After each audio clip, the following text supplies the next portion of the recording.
Greetings, gamers! Get ready to Deus Vult, praise the sun, and bring glory to the Emperor, because today we're gonna slay some heathens. This one's kind of a loose concept, but basically we're gonna see how much holy smackdown we can put into our attacks by combining a bunch of divine classes and subclasses together.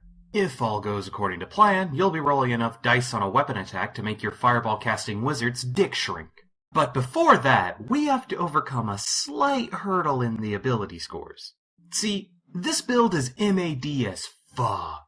Like, it makes a 3.5 monk look like a 5e wizard. Sorry for hating on the wizards so much, but you guys are kinda the reason high-level campaigns are fucked, so you can cry in your magnificent mansions for all I care. For this build, you need to cap out your strength right away, but you also need a wisdom and charisma of 13 for multiclassing purposes. Dex needs to be at least 10 so you don't have a negative AC, and you'll want to put any remaining points into con because you're going to be melee. Intelligence is your only true dump stat. After all, you don't need to be a chemist to know that heathens plus great axe yields dead heathens. Those of you with a point buy calculator on hand should be able to tell that these stats exceed the standard point buy limit. Well, that's because for our race, we're going to commit one of D&D's greatest sins. Playing a non-variant human. Look, I get it. Playing a human in a fantasy game is one of the most basic things you can do. It's like going to a new restaurant and ordering chicken tenders, or putting an office quote in your Tinder bio. But the way we're splitting up class levels means we won't be getting that many ability score improvements, so we gotta boost our scores where we can. What class levels, you ask? Let's find out. Few classes are as good at slaying things, heathen or otherwise, as the barbarian, so we start off with 3 levels in that to get the zealot subclass. Assuming you're using a great axe, like all good barbarian boys and girls should, you should be doing 1d12 plus 1d6 plus mods every turn thanks to the Divine Fury class feature.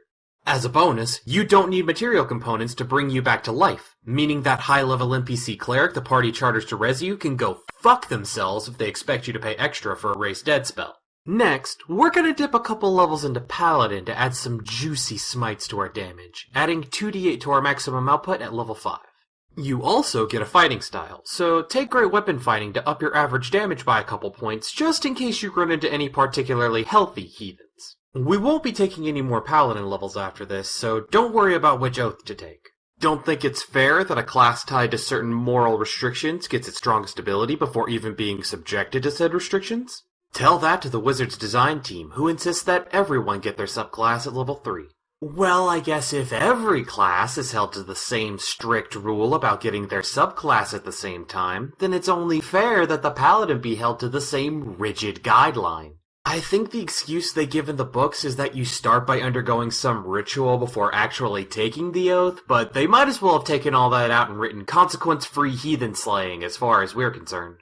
The only real downside to auditing a few Paladin lectures for that free smite them bailing is that we don't have that many spell slots to use it with.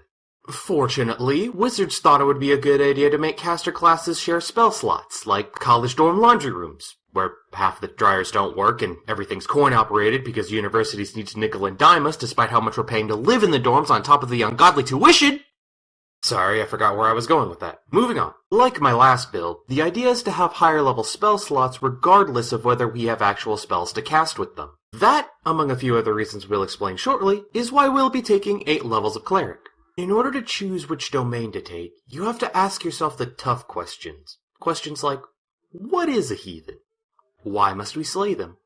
If I have sex with my clone, is it gay or masturbation?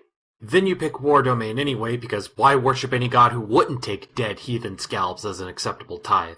The other reasons we're taking cleric levels are the heavy armor proficiency to make up for your stunted unarmored defense.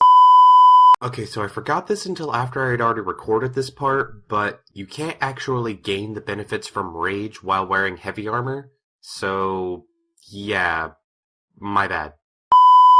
And an extra d8 on your attacks. Combine that with the higher level spell slots for Smite, and our first attack each turn now deals 1d12 plus 1d6 plus 6d8, plus our newly increased mods from the 2 ability score boosts. Lastly, we'll be rounding out our build with 7 levels in Celestial Warlock. Why Celestial, you might ask? Well, the answer may surprise you. Thematics. It's just thematics. Also, with all those cleric levels, I can't imagine any god you could worship who'd be okay sharing devotion time with a fiend or evil sword. But as long as you serve a god who's cool with mass murder so long as they're from one of the bad religions, you can maybe get away with having an angel subcontractor to forge your pact. Wait, do angels serve evil gods too? I'm pretty sure fiends don't, but... Man, I don't know shit about D&D lore. Apparently the dwarves don't have Scottish accents, so every established campaign setting is garbage. Anyway, your patron doesn't really matter. What does matter is getting Pact of the Blade at level 3. While this won't have any immediate benefit for you, it's a prerequisite for getting Eldritch Smite at level 5. Because neither this smite nor your Paladin Smite require an action, you can stack them both on the same turn. With a 3rd level Warlock spell slot at level 18, your total damage on your first attack each turn is 1d12 plus 1d6 plus 10d8 plus mods, going up to 11d8 at level 20. If there's a heathen who's still standing after that kind of hit, you should probably cut your losses and learn to respect your philosophical differences. Before we move on, we still have 3 more invocations we can choose from our Warlock levels. Thirsting Blade gives you an extra attack, bringing your total up to 3 if you include the bonus action attack you get from the War Domain. Some of your abilities only work on your first attack each turn, but you could still double smite, so you're not losing too much damage. Improved Pact Weapon will give you a bonus to attack and damage rolls, but when you're already rolling more dice than most heathens have hit points, it's pretty negligible. As for your last invocation, maybe Fiendish Vigor for the temp HP? There's also Eldritch Sight, which gives you permanent detect magic, assuming you care what kind of shiny baubles your heathen is wearing before you rend them from its charred corpse. Backgrounds and skill proficiencies, nobody cares. Moving on to spells. You won't be using them. Because your rage prevents you from casting spells, but not from using those spell slots to smite, teehee, your actual spells don't really matter for this build. Still, you gotta prepare something in those slots, so let's talk about each class in turn.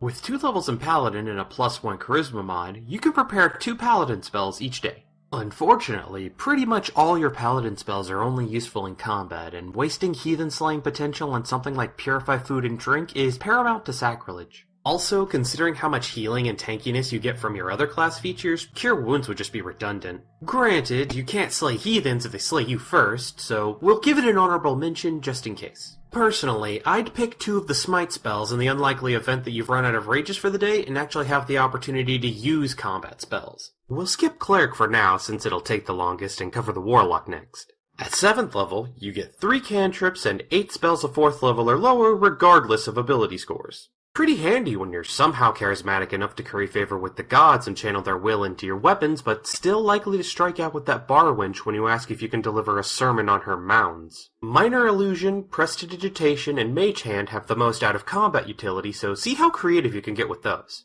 Maybe make a copy of that bar wench to give you a handy next time you're alone. The only Warlock spells worth mentioning are Armor of Agathis and Guardian of Faith, since neither require concentration. Theoretically, you could cast either on your first turn before raging and they'd still be in effect after. Other than that, you can either take more illusion and conjuration spells to take your magic VR porn into 4K HD, or pick up some utility spells that you'll totally use instead of spending all your slots on smites, promise.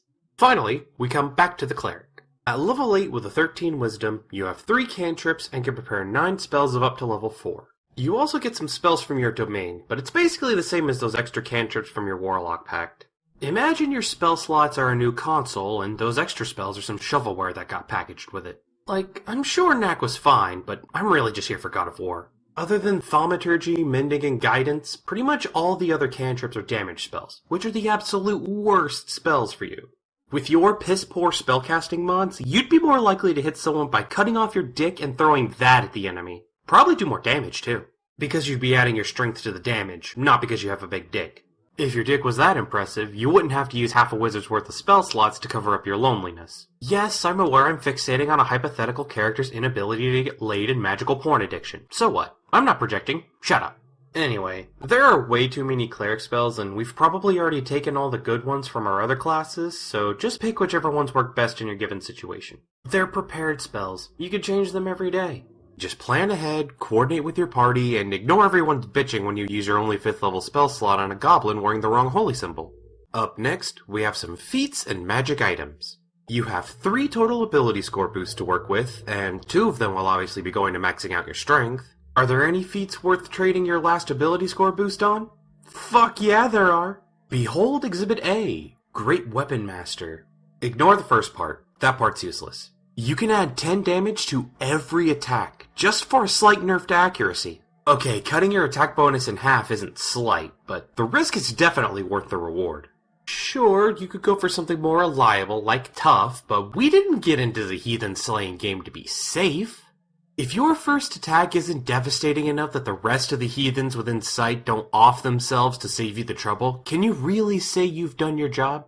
You could also take Savage Attacker, not because it raises your damage, but because making everyone else at the table wait while you add up all those dice again is fucking hilarious. For magic items, I won't include their damage into the math from before because of how uncertain it is that you'll even get them. However, if you can get a hold of a Vicious Great Axe, well, let's just say those Heathens better pray to their false gods you don't crit. Other than that, there aren't any magic items that specifically improve this build other than vanilla stat boost, so pick up whatever you can. And that about wraps it up for this video. Feel free to like, subscribe, and ring this bell thing that I'm not sure what it does. Okay, I love you, bye-bye!